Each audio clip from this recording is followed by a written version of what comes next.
What's up, geeks and gamers? My name is Draymond, and welcome to Thorium Gaming. We're back with episode 43 of Freezer to Fallout, our adventures in the post-apocalyptic Boston wasteland. And of course, Ada is interrupting me this entire time. So today is kind of an interesting recording day. We get to start the second 100 of our videos together, ironically enough, on my birthday. So it's kind of a double awesome moment. You guys are watching it a day afterwards, of course, but it's good for me anyway. So I decided, in celebration of the fact that I have had a huge meal, had the family over, it was great, it was awesome, and the fact that I have a point to make in a little bit here.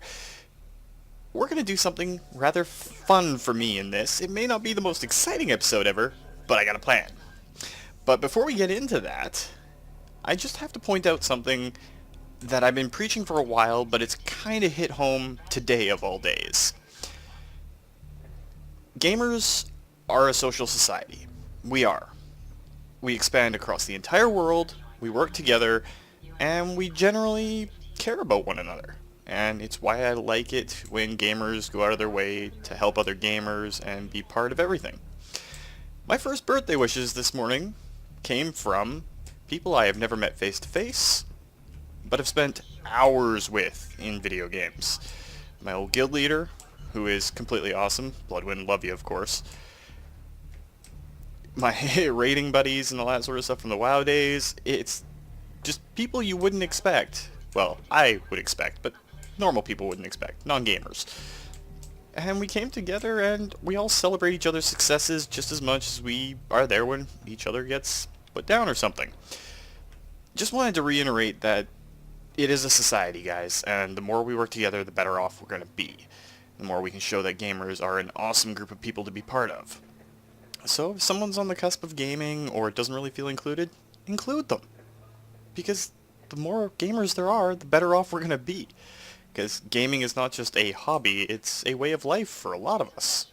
Especially those of us that make YouTube videos and Let's Plays and try not to laugh at themselves as they die horribly over and over and over again.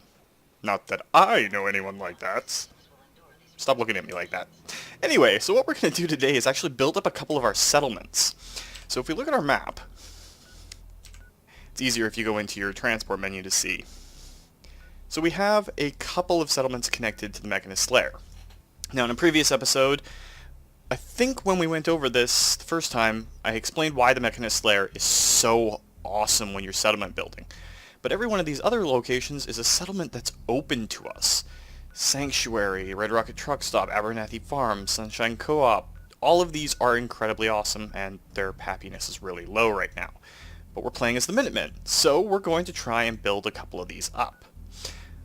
Before we go into that though, let's make sure we have all the skills.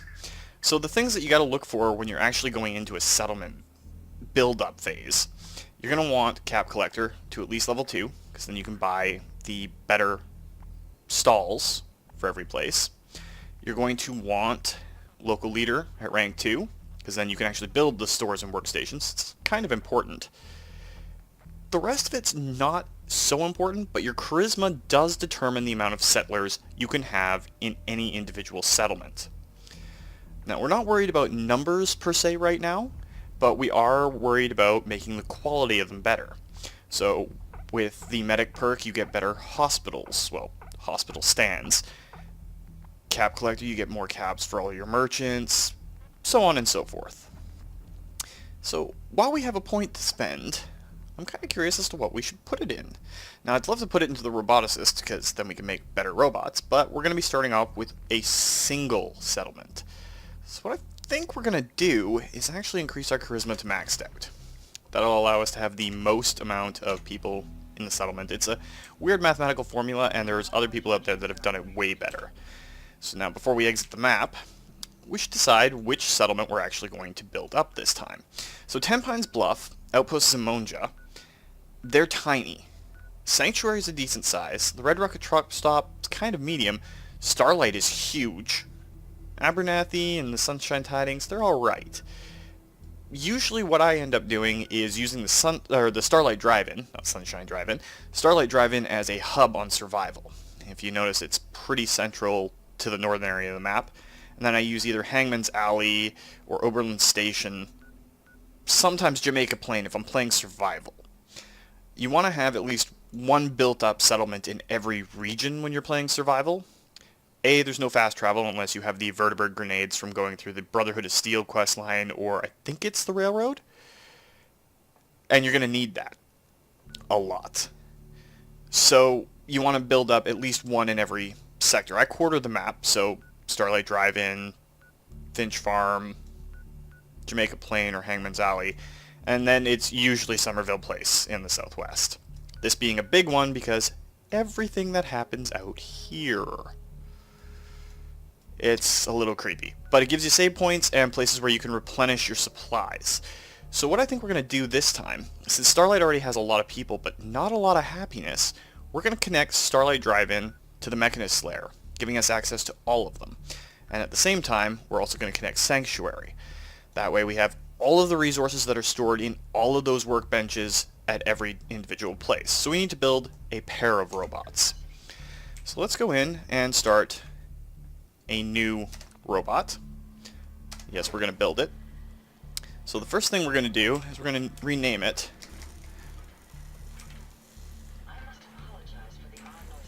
There we go. To Starlight. I just like naming them like that so that we know what's going on. And I know where they go. We don't need any special mods.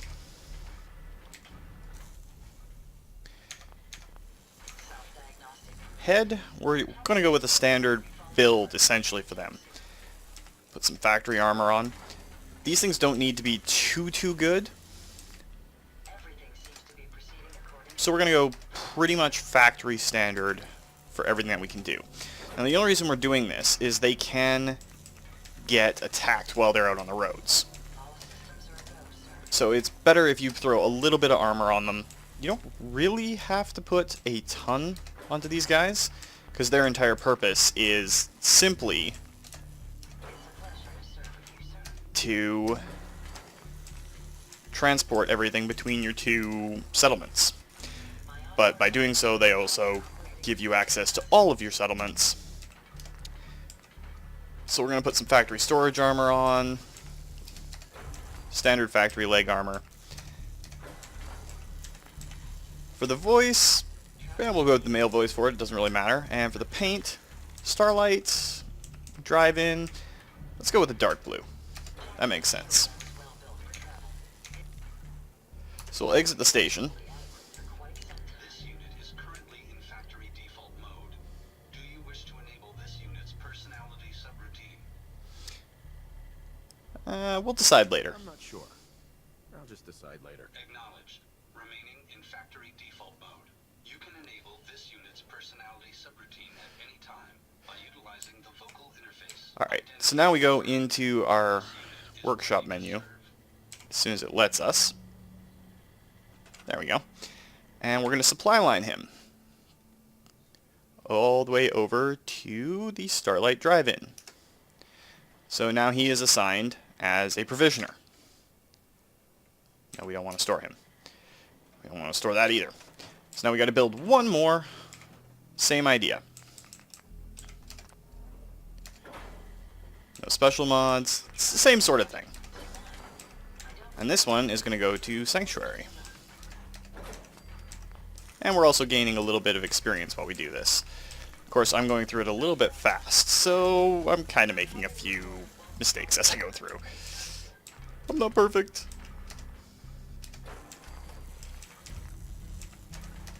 But this way, at least, if they do get ambushed on the road, we can kill them, unfortunately. But this way, if we happen to run into one while it's being assaulted, we can help them out and not risk, you know, blowing up one of our robots.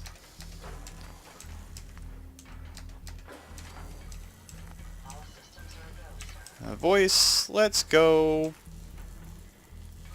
yeah, whatever. We'll go with the Bleep Bright voice. And the paint, since it's Sanctuary, let's find a white. We have a gray. There we go, white paint. And we'll just rename it to Sanctuary. Done deal. Go through the little startup speech. And we'll get Although along. I can't understand you, I think we'll get along just fine. Alright, and we'll exit out of this. Back later. And the same thing. Why it's not letting me go into the... There we go. So now we're going to supply line him to Sanctuary. And he's assigned. Good. So, since this place can't really build food or water or anything like that, it's bad for human habitation. It's great for robots, though. And now, when we look at our map, 2 big lines going all the way up to those 2 individual places. Since we use Sanctuary as a dumping ground to start, and we probably put some stuff in at Starlight, that makes it rather simple. So now we're actually going to travel to Starlight and see what we've got there.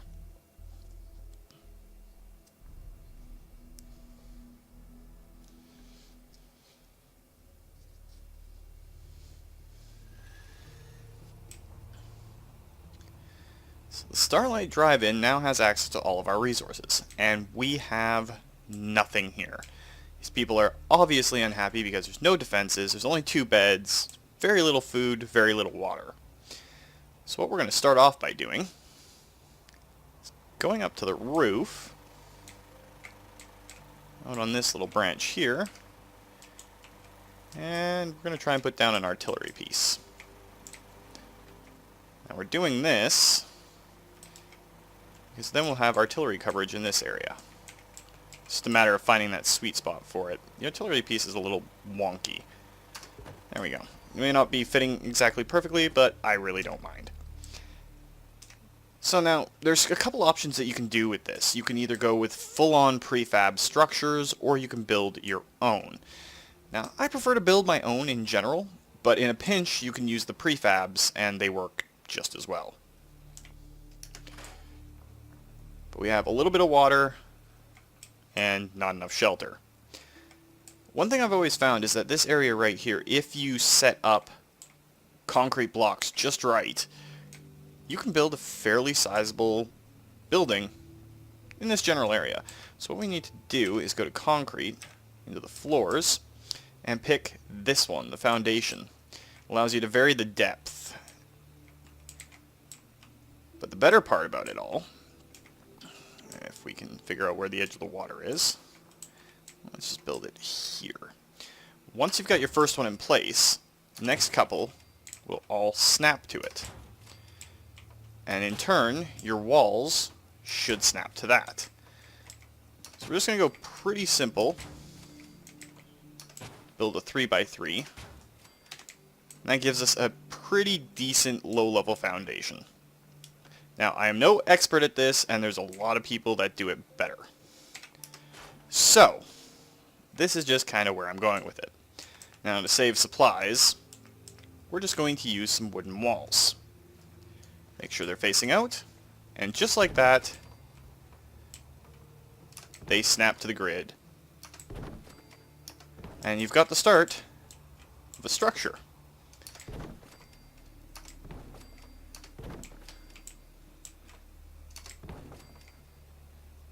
Now, do we want the door on this side or this side? Well, there's a little bit of dirt coming in. I'm okay with that. Let's put the door right there, and then we can maybe angle some steps into it. There we go. So now we've got the start of a very, very, very basic structure. This is, of course, the simple way to do it. But now, if you notice, the entire thing is all leveled out. You don't have to worry about pretty much anything else. So we're going to try and use this as a place to sleep. We could also put some vault stuff out, but don't really need to. And let's see if we can get this door to... There we go. Fit the door in. Didn't really want to take it out, but whatever. And we'll just go up and open it. Alright, so now here's the little trick that I like to use to make my life just a little bit easier when I'm doing all of this sort of stuff. No, I don't use the ball tracks or anything like that. I think it's in structures. wood, and stairs. So there's a couple of these that you can actually use. Now what you do, you're never going to be able to place it right. So if we go back, and now go over to wooden floors, and there's a second kind later on, it's these guys right here, they should snap to the top of the wall beautifully. Now if we go over to this one, it doesn't really seem to work, but I don't really want to store that foundation. There is a little cheat of sorts around it.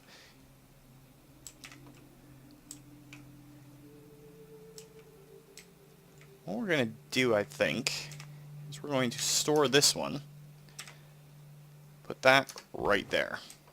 And now we have access to the top floor.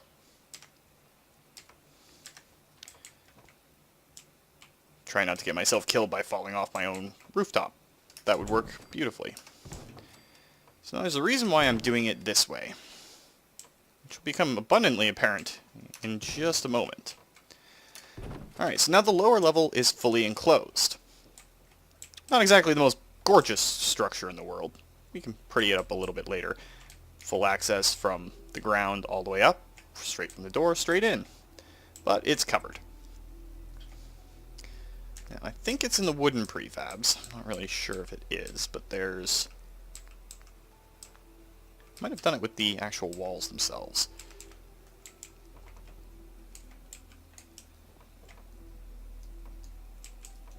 If you come up to one of these corners, it should snap to both. Unless it wants to be finicky today, which is entirely likely. But there's easy ways to kind of set things apart. Now, I'd be worried about rain coming in, but let's face it, no one cares about rain. But what I do is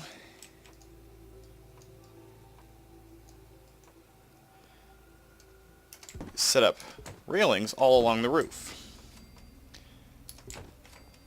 Except for on the very corners. Although I screwed that up on the very start of it. But I'll explain that in just a minute.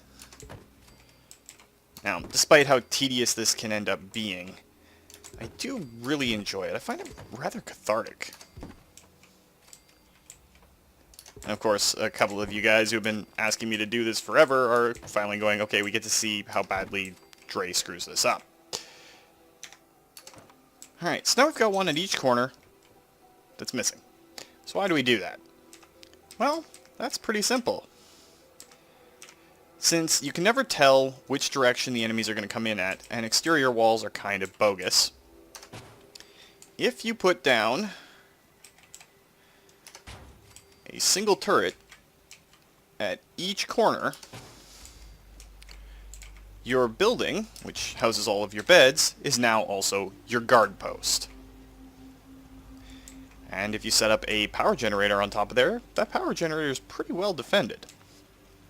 But speaking about bunks, let's get some beds in here. Since that's one of the major failings of this settlement in general right now. And you want to leave a little bit of room. I like using the concrete floor and leave a single half panel between each bed. Kind of helps you sort everything out as you go. Now, it doesn't let you get the most amount of beds in here, but I think it looks decent at the very least. I don't want to go up on the roof. And really, the rule of cool is what applies here.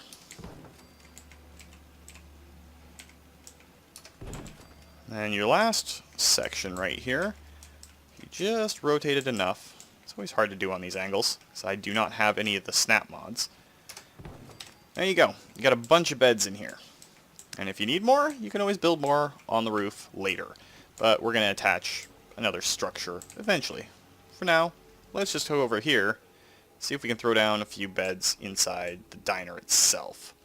Considering that these guys all just started showing up and we didn't have beds around for them. So there is one up here already. Can we fit a second one in there? Don't think it'll let us. Can we fit one of the sleeping bags? Yes, we can.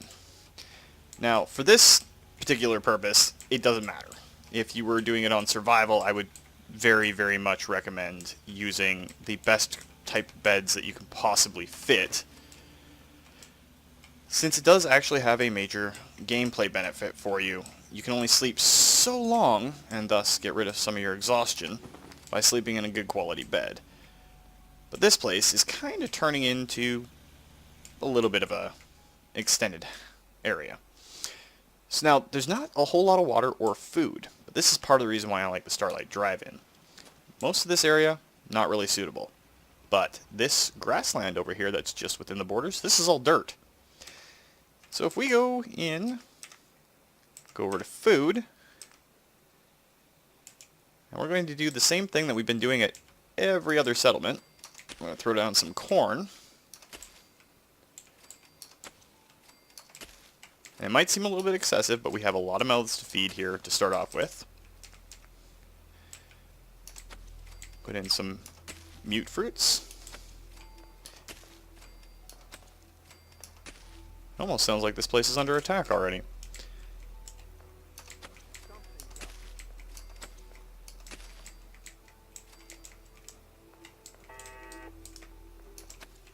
And this settlement is almost definitely under attack.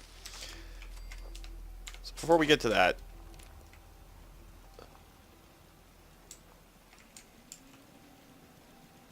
where are the people attacking Starlight Drive In? Let's just set that to an active quest so we can figure out where it is.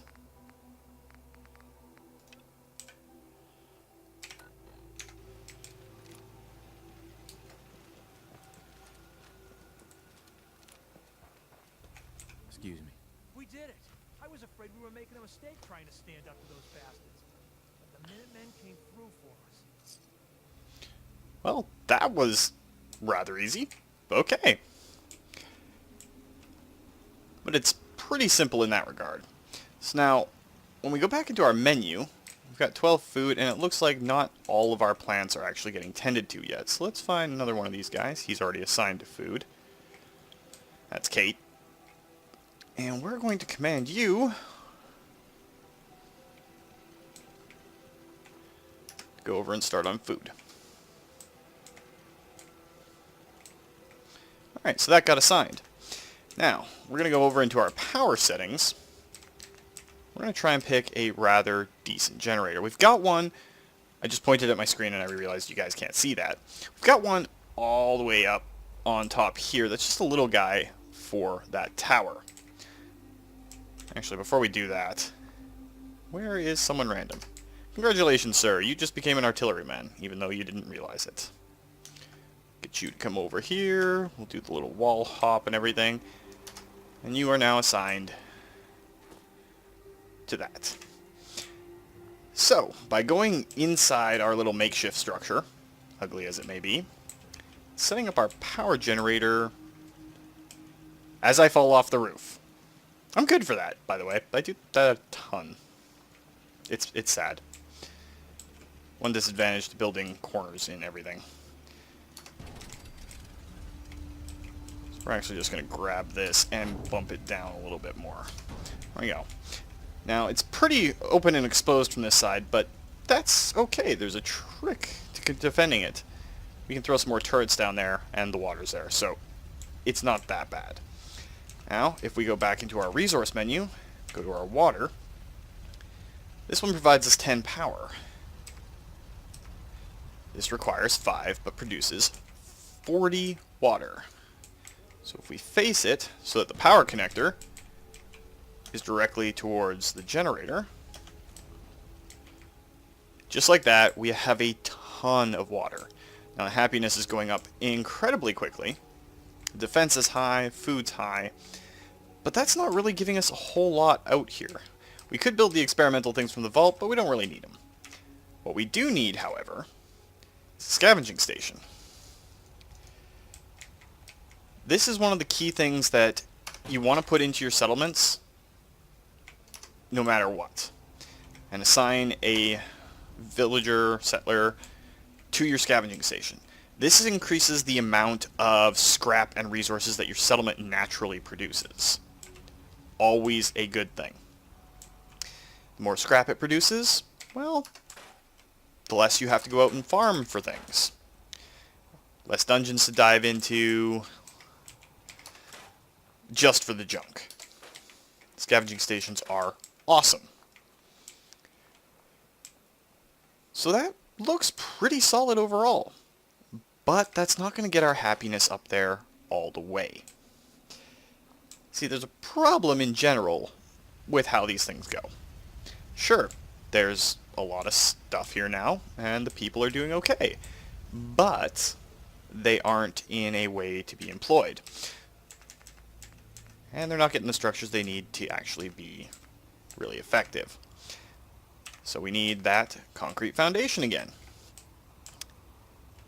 What we're going to do, see if we can attach it to one side of our building. We're going to create a tiny little plaza, if it wants to attach. Alright, apparently not. So what we're going to do, instead, is try and find a way to get it set up kind of in line right here. It's not going to be a very large plaza, but there's a reason why I want to put down another concrete slab or two to do this. We're going to have to move that water pump. That's not actually going to work, because that ground is not flat. So let's move this, and then we can actually just reassemble where everything is. Water pump can go there for now. So that's not going to work going that direction, because this lip is just not cooperating. It won't snap there, I don't think. So we'll just extend it out this way. That's fine. Doesn't have to be perfect either.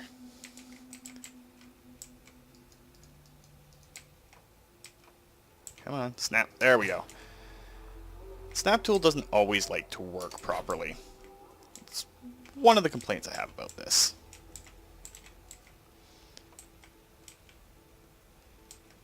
And I would highly suggest, if you're going to do this, there are some mods out there that make the snapping a little bit better.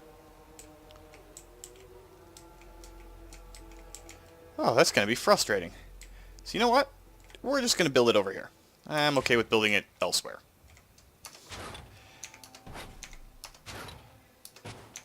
There we go. That's the correct key combination to store these things. I swear, I do this a lot, but I never remember to do things properly. So before we actually do that, we're going to turn this one a little bit so we're off that concrete pad. There we go. Now we should just be able to snap these into place. Give ourselves a little foundation. And yes, I am very fond of the 3x3 grid. Don't ask me why, it's just the way it is. And of course, while you're doing this, if you're looking for bonus experience and everything, this gives you experience every time you build something. So now, why do we do this? Well, if we go over back to our wooden structure, I think it's a miscellaneous again, and we go to that same little wall that we used. If I can pay attention and focus on where we're going.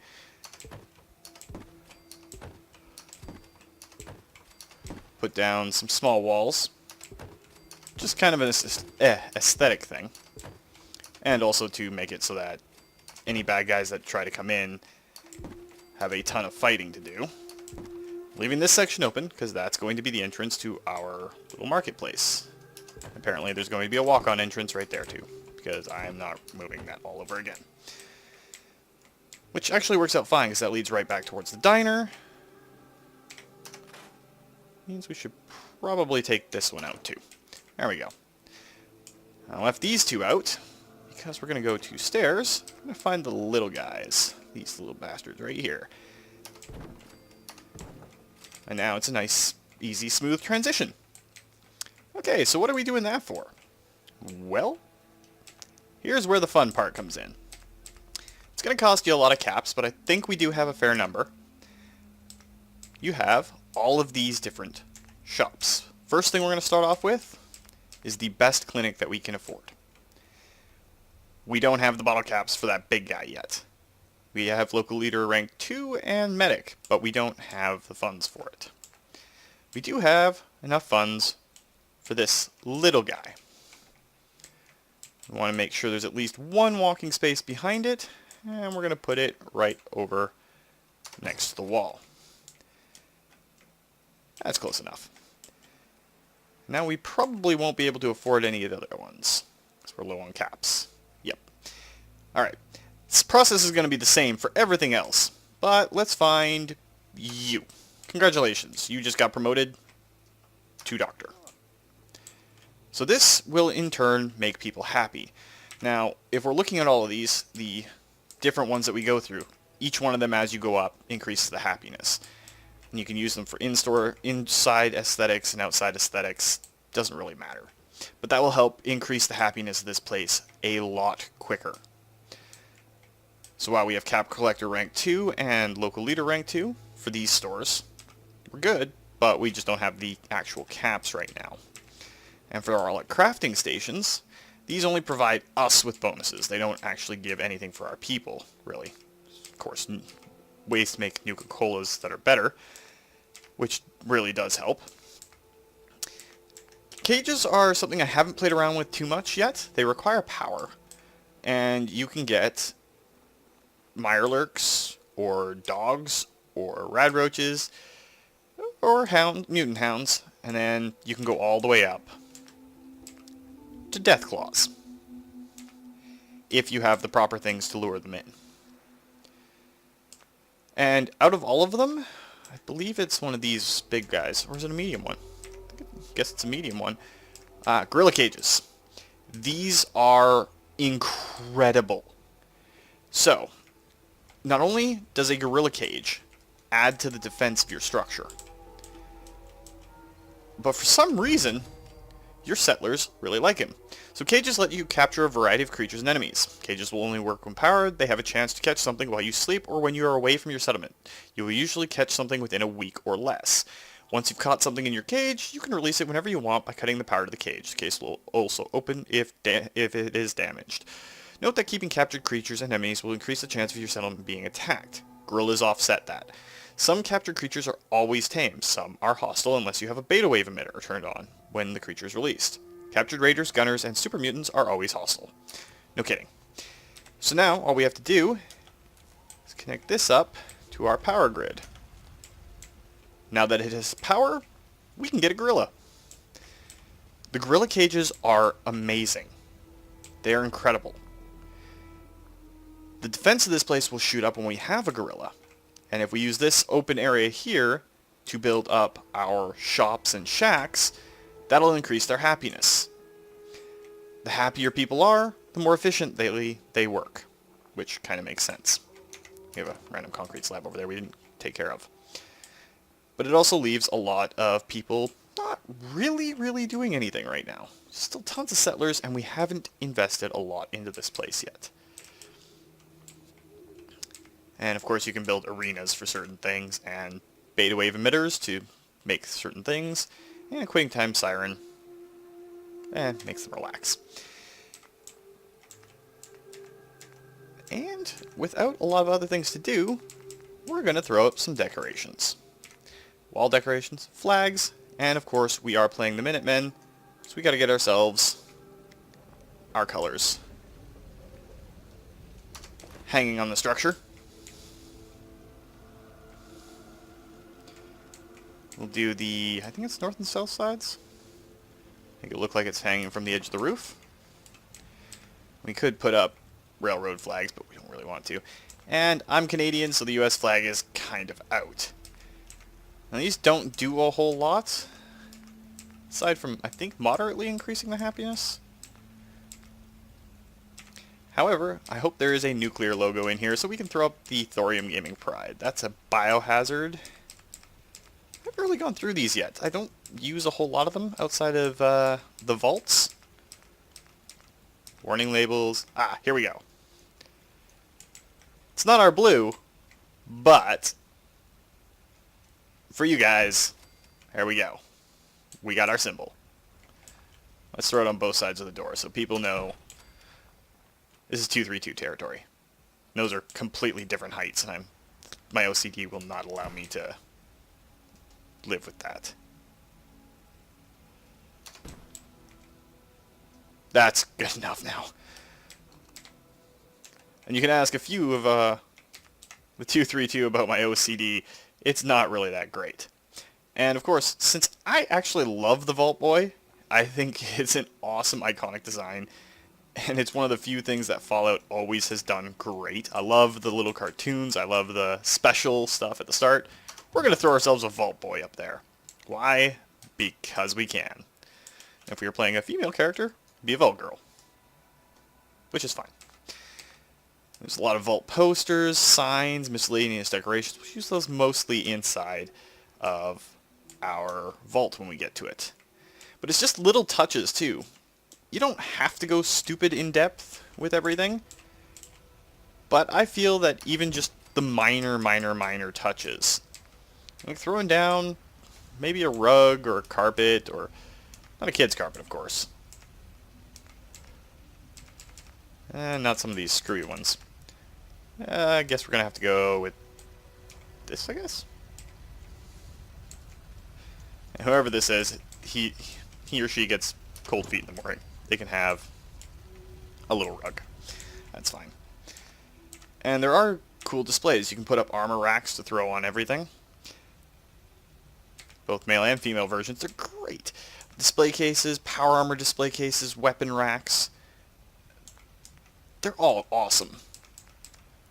Nuka World, the only thing we have right now is, I think, the Nuka World flag. But we can't build it right now. Because we haven't gone to Nuka World yet. That's on the list of things to do. And just to kind of make it feel more like an open market and all that sort of stuff, we're going to toss down ashtray there. And even though it's right outside of places where people sleep, and this used to drive me nuts when my younger brothers would keep me awake all night, we're going to toss a basketball nest? Basketball nest, yes, basketball's nest. I hope you know that. Right there. It's a shame we can't put down like a miniature street hockey rink. And of course, if we ever reassign Dogmeat here, well, Dogmeat's our pal, and he's awesome. So Dogmeat gets his own little doggy home.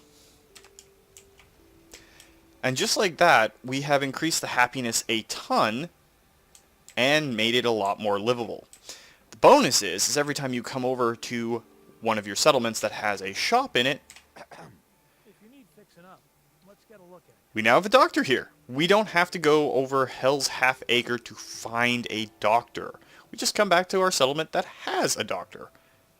Not interested. Fine. Good source of medical supplies, good source of everything.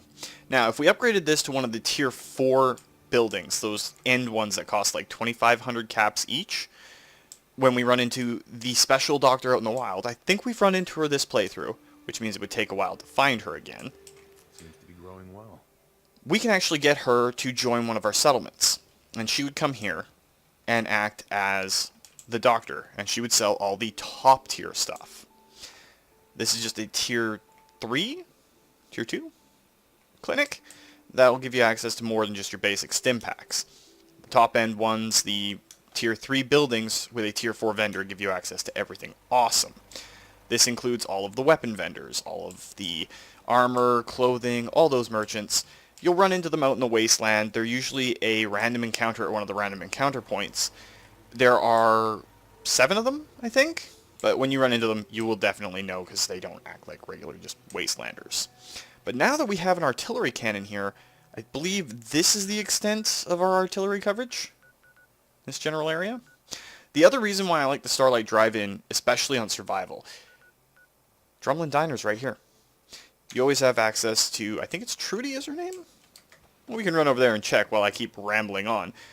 But she's a fairly decent merchant who has a special Chinese officer sword if you helped her out, or it's Wolfgang and his crew. I prefer helping Trudy because she's a nice lady. Just trying to get her son off drugs. So we can support that. That's definitely something that's worth it. Of course, my navigation's not gotten any better.